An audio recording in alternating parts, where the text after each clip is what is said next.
Mummy నేను badminton ఆడి వచ్చేసాను. వచ్చావా? నా ఫోన్కి నీ ఫ్రెండ్ ఎవరో ఫోన్ చేసినట్టుంది. నేను ఎత్తుదాం అనుకున్నాను, అంతలోపే కాల్ కట్ అయిపోయింది. 2 times చేసింది. చూడు ఎవరో, తనకు కాల్ బ్యాక్ చేయి. అయ్యో నా అమాయకపు మమ్మీ, నీకేం తెలుసు? వేద ఎప్పుడు కాల్ చేయదు, మిస్ కాలే చేస్తుంది.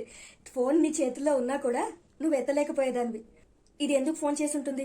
తన పని గురించి చేసిందా, నాకేదైనా చెప్పడానికి చేసిందా? ఎందుకైనా మంచిది, నేను కాల్ చేసేస్తాను. నాకేదైనా ఇంపార్టెంట్ విషయం చెప్పడానికి చేసుంటే. ఇది ఎప్పుడు మిస్ కాల్స్ చేస్తుంది కదా, ఇప్పుడు నేను మిస్ కాల్ చేసి చూస్తాను. నాకు కాల్ బ్యాక్ చేస్తుందేమో చూద్దాం. ఇది స్పీకర్లోనే పెట్టి కాల్ చేస్తాను. ఒక్క రింగ్ అయ్యేలోపు కట్ చేసేస్తాను. చూద్దాం కాల్ బ్యాక్ చేస్తుందేమో. హలో నివి. అదేంటే అసలు ఫోన్ రింగ్ కూడా కాలేదు, ఎలా ఎత్తావు? నాకు నువ్వు కాల్ బ్యాక్ చేస్తావని తెలుసు, అందుకే నా చేతిలోనే ఉంది ఫోను. వేదా కాల్ చేస్తుంది, ఎత్తేలోపే కట్ చేసేసింది. ఇదేం మారలేదు. సర్లే నేనే కాల్ బ్యాక్ చేస్తాను. హలో వేదా. హలో నివి.